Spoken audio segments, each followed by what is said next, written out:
Hey, we're gonna do another pickup video today. Hey everybody, Alex here, and welcome to an all-American pickup video.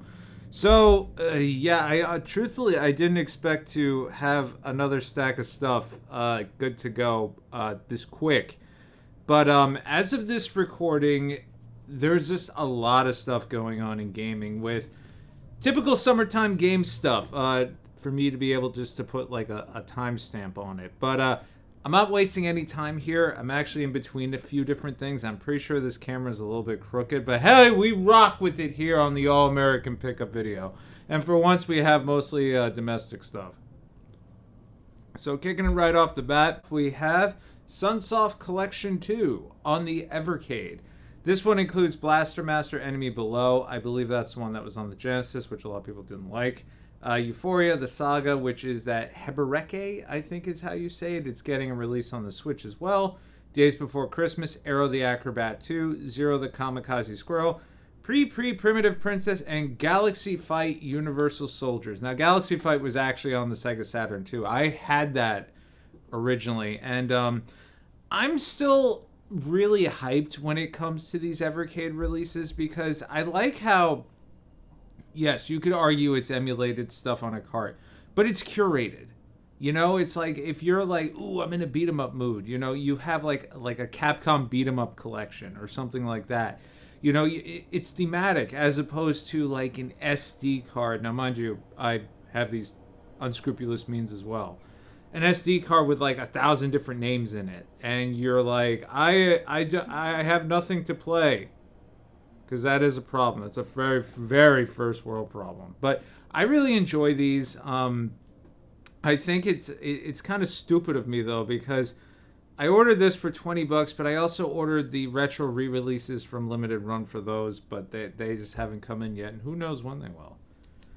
All right, so this is mostly PS4, and then once we finish with that, we'll go into some other stuff.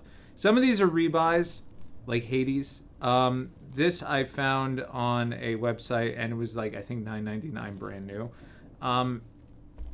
With the PlayStation Portal, I find that, truthfully, even though I do have a Switch OLED, the D-pad is just so much better on the friggin' PlayStation Portal. And the idea of playing some stuff handheld on the Switch at this point, even though the screen is bigger, it's better, it's brighter, it's just hard to look at. It's hard to read some of it. Even when my connection gets a little funky and it starts to look like a glaucoma filter, or playing Xenoblade Chronicles 2 handheld mode when you have a bunch of stuff on screen, it still inherently feels and controls better to me. As a matter of fact, I've already finished Hades. I didn't get like the super duper true ending because I truthfully just can't function with roguelikes like that.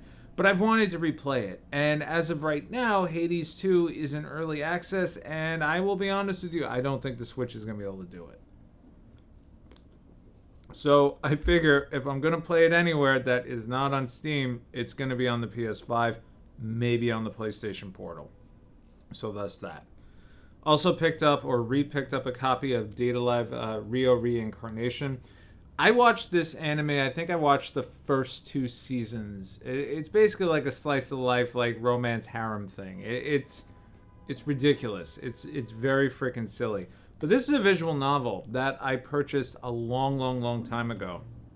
And once I got my Steam Deck, way back when, I was like, you know what? I am not going to play a visual novel on the TV. So therefore, I am just selling off all these things and getting them on Steam Deck. Lo and behold, now we have the PlayStation Portal. And as of this recording, a slight spoiler for a future Leap Kid video, I did finish Shibuya 428, or 428 Shibuya Scramble, primarily on the PlayStation Portal. And I gotta tell you, that thing handles VNs like you would not believe. Phenomenal. And it's actually really cool. I have to admit, playing it handheld and then switching over to the TV when the battery died, not as jarring as I thought it would be, and not as much as a put off. Did I doze off a bit more on the couch while reading? Yeah, but the Portal's really good for that stuff, especially in my scenario here, you know, primarily working from home when I have some downtime. I can still answer the call, answer the phone. I can do anything else. This is an import. This is Senses. This is the sequel to Senses that had a very, we'll say, well-endowed supernatural detective on the Switch and I think the PS4 some time ago. This is more of like a PS2 janky style survival horror game. I'll be honest, it really, I'm going to say it doesn't look good, but every review I've watched of it, I'm like, it doesn't look good, but I'm intrigued. And I feel like that's a problem when it comes to like video game collecting where you're like, oh, I'll try it. And then $40 later, you're like, I don't like this. Speaking of stuff I don't think I'll like, Days Gone. Been a while since I've had to do that. So yeah, if you can do math and you have a calendar in front of you, you can probably figure out that we're right around the time of Days of Play. And this was 1999. I will be honest, I am not a big open world fan. A lot of you guys know that. A lot of you guys hear me bitch and moan and complain about it. And every time I see towers and all this stuff, I kind of just roll my eyes and go about my day and doing something else. I recently watched not a retrospective on it, but like a sort of like video of just reviewing a game that came out 5 years ago by today's standards. And the way the guy kind of talked about Days Gone, it really intrigued me. How there's several different storylines going on at any given point, and you can pick and choose when and which one to pick up because they all end up leading into one overarching narrative at the end. So I was like, kind of like how I like the Like a Dragon Yakuza games where it's an open world but it's very contained. Maybe this is the open world with a contained story that I can get behind. So I thought I'd check it out considering the price point. Also picked up a copy of God of War 3 Remastered. This was $10. Red case, whatever. Kratos makes everything bleed. I finished every God of War game. I have this on the PS3, but a lot of people have told me, like, even when I was like, this is kind of like a stupid, superficial purchase. They're like, no. They actually did a really good job on this remaster. And a lot of people to this day still say God of War 3 is their favorite. I'm going with Ragnarok, but, that's a totally different style of game. And I really enjoyed 3 for the record. But everybody I've talked to has said, no, like, you really, like, they took the time on this remaster. They didn't just, like, slap a new coat of paint on it. Also grabbed the reprinted copy of Atelier Lalua, the Xian of Ireland. I originally had this when it came out. And then, the great video game boom of 2020 happened, and I basically was able to sell this for the price of 3 of them. And I rebought it on the Switch for the price of half of one. And then I decided this whole Portal thing happened. And by chance and by luck, I managed to off the Switch version before VGP did a reprint, which included this. So, thus the repurchase. I'm a big fan of the Atelier games. I am tragically behind. I only have one more in the Dust trilogy. Then I think, chronologically, I play this one. No, I play the Mysterious trilogy. Then I play this one. Then I can play Ryza. And Nelky I can play pretty much anytime I've had enough, I think. And I know Marie is like the prequel to all of them. Dead Cells Return to Castlevania. I previously had this on the Switch. And I'll be honest with you, Dead Cells actually runs really well on the Switch. There's no problems with that whatsoever. But with the Castlevania content, being that it came out several years after the original Dead Cells and all the, the Bad Seed DLC and all that stuff, it hurts a little bit. So it was on PlayStation Plus, the original Dead Cells. So I did a couple of runs on that, and I really enjoyed it. And this went up for sale at another retailer for $14.99, brand new. So I was like, okay, whatever. So I got rid of the Switch version. And I'm not a big roguelike fan either. There's very few exceptions, Hades and Dead Cells being one of them, being 2 of them, and Metallic Child, which unfortunately just is not getting ported anywhere else. But it's also Castlevania. So I gotta rep the Castlevania. Banishers, the Ghosts of New Eden. This is a Don't Nod joint. And as Don't Nod games go, you have a bunch of overarching decisions which either make you look to be a really cool person or a really shitty person. And in this one here, you basically play along. It's an RPG this time, so a little bit out of their comfort zone, but they had to keep the decision-making process in there. And I presented this concept to my wife, and she always watches me play the Don't Nod games. Fine, I'll date the fucking video. Very excited to see Max is back for the new Life is Strange. The two of us, we cheered about it, because truthfully, she was one of my favorites. But with this game, you basically play as a ghost hunter with his partner, and as these things go, his partner, something happens, and they become a ghost. And you basically go through the whole RPG thing, deciding whether you, I think it's exorcise ghosts or release ghosts. And that, in turn, will affect the overall story. It's gotten, from what I've seen, mid to decent reviews. Like, people are like, oh, this is cool, this is definitely the Don't Nod style. But it's also a different genre, and it's a little strange. And coming off of Vampire, this one is also a little bit different, because Vampire, to me, was just a complete waste of time. Even though I did finish it. By complete waste of time, I meant I got to the end, and I did not feel the impact of my choices whatsoever. I was just like, okay, this is how I want it to go, and that was the end of it. Picked this up on eBay for $34. I guess some guy found a bunch that fell off a truck. Because this thing is normally $59.99, and I just threw out a $34.99 or a $34 flat, and he just accepted it with free shipping, and I was like, cool. To that end, too, I felt bad, so I picked up Smashing the Battle from him, too. This was $20. He bundled both together, of course, and I got a box out of it that I'm using to ship out something else. But this is one of the, I guess you could say, original PlayAsia limited release games. It's pretty much just like an arena brawler. It's not high budget. It's not going to set the world on fire. It's not cutting edge. It's none of that stuff. But I played it a long time ago. Somehow, I don't remember. And it's one of those games where if you just want to veg out, you just want to shut your brain off. There is a story in there. And you want a little bit of fan service, this is the sort of game you go to. This is where we're going to get interesting. Not really. On the 360, because again, I'm not immune to the FOMO, picked up a copy of Dantes Inferno. I have played this, and I think I mentioned this in the last video too, actually. I'm pretty sure I did. I don't need to say anything else. I'm pretty sure I did, though. Geometry Wars Galaxies. This, I have never played any of them. And everybody is like, what the fuck is wrong with you, Mr. Oh, I love the shoom-ups and the bang-bang and the zoom-zoom.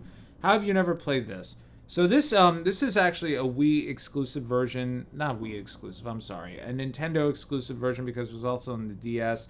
But it does include Retro Evolved or Revolved, which is the original Galaxy Wars release. But I wanted a physical copy as opposed to picking up the $3.99 version on Steam. Also grabbed Kingdom of Fire, Circle of Doom. I tried one of these games a long time ago. These are kind of like a hybrid hack and slash RTS game. This one, from what I've read, is more focused on the hack and slash as opposed to the RTS stuff. And I imagine all of the multiplayer is gone at this point. But if you are interested in these games and a little bit more of the RTS aspects, I believe two of them, I think it's Heroes and Crusade or something along those lines, both are on Steam. If you want to check them, I'm actually waiting for those to go on sale so I can check out the RTS aspect, because I've tried so many RTSs with a controller. Even the Halo Wars, which is like we got a good setup. We got a good setup. I'm like, good by whose fucking standard? Sonic Colors on the DS. This plays a little bit more like a Sonic Rush adventure game. As opposed to Sonic Colors on the Wii, and of course with the remasters and whatnot. I really enjoyed the original Sonic Colors on the Wii, and it was in the glorious days of the YouTube gaming community. I have to throw that in every video, I'm sorry. Pete Dorr, the immortal Pete Dorr, made a recommendation video talking about Sonic games, and he had mentioned Sonic Colors, and this was back in the days of All Gen Gamers, and I used to listen to it going to work every day, and it was one of those episodes they did where, I really got to understand everybody's opinion and everybody's taste on games. And Johnny was going on off some rant about something, and I was nodding along like, yeah, man, this guy knows what he's talking about. And then Pete mentioned Sonic Colors, and I was like, I haven't played a Sonic the Hedgehog game in a very long time. So I got to work, and as things with work do, I all tabbed over to Amazon. I ordered a copy and had shipped to my house. $25 with free shipping because Prime didn't exist back then. So 4 days later, I got a copy of Sonic Colors, and it became an evening ritual for me. I would turn off the lights, light a candle, drink a Diet Coke, and I would play Sonic Colors. And this was the first Sonic game I had played since, like, Sonic Adventure 2. And it was such a breath of fresh air for me. It had a little bit of the adventure stuff. Of course, it had a gimmick to it, with the colors and, the different abilities and all that stuff. But I can't remember the exact moment in my life. I don't want to say it was very stressful, but it was a release, I was able just to disconnect myself from all the nonsense that was going on at work, and life and, personally and everything else. It was a very good evening relaxation ritual. So now that I've gotten older, and truthfully, I find myself relating more to Sonic games as time goes on. I don't know why. As a matter of fact, I recently played through Sonic Forces and finished it, and I'll be honest with you, I don't know what y'all fucking smoking. That game was fine. There was nothing wrong with it. It was just an average Sonic game. Like, I don't know what else you want. But with this one in particular, I've tried the adventure games way back when, and they just didn't click with me. But now it's like, as I've, dabbled in stuff during the day, it's fun. And this one was actually missing from the collection, so I grabbed it. And finally, we got the Jurassic Park Classic Games Collection on the Switch from Limited Run, or rather Target, or Limited Run via Target. And this includes Jurassic Park, I think, on the Game Boy, the NES, the SNES, the Genesis, Rampage Edition, Jurassic Park 2 Chaos Continues, and Jurassic Park 2 The Chaos Continues 16-bit, which I'm guessing is the Genesis version. I can't remember. I only played the original one on the Genesis. That was the good one. And it really wasn't that good. But it's very nostalgic. But what I found really funny is I was thinking back on the marketing when they announced this. They only announced the Super Nintendo games, and after a while, when nobody gave a shit, they're like, "Oh, by the way, the Genesis game is on it." So I have a hunch they originally planned to do 2 releases. And look, the Super Nintendo one I rented from Blockbuster. It's an overhead isometric, like weird True Lies sort of game with some puzzle elements. Inogura. Even the Genesis game, with its very weird silicon graphics, mo-capture of Dr. Hugh Grant jumping around like that the whole time, it's also not that good. But when you get to play as a Velociraptor, and you can't even beat the first level because you're just running around just ripping shit apart, and you're still having a good time, that is 90s 16-bit video gaming right there. So I have no doubt when I go back to play this, I'm going to be like, oh man, this did not age well at all. But you know what? I grew up with these things. I saw the original Jurassic Park in the theater. I've seen every Jurassic Park, even the very, more modern ones, with the only reason why I see Mr. Jeff Goldblum, to be completely honest. But that's because he's Jeff Goldblum. But Jurassic Park was a very big franchise when I was a kid. I never got the toys. I always wanted them. And I can't remember if they were more expensive or not, but I always wanted the T-Rex because it felt like he was made of, like, lizard skin. And it was just like this weird rubbery texture. And my parents were just like, no, absolutely not. Like, they got me the Super Mario Brothers movie toys. They got me the Independence Day toys. They would not get me the Jurassic Park toys. I have no idea why. But I did get the Genesis game for Christmas. And I also had that very strange point-and-click Jurassic Park game on the Sega CD, which unfortunately is not on this collection, and I honestly was hoping it would be. That game is like edutainment disguised as a Jurassic Park video game. Because you would randomly click on things, it was like, actually, did you know? And then it would give you this whole background on like DNA analysis and everything else. But anyway, that's all we're doing for today. Regular scheduled content, hopefully coming soon. It's just been a little bit busy, as you can tell with the noise behind me. I've been Alex, and I'll see you all in the next video. Take care.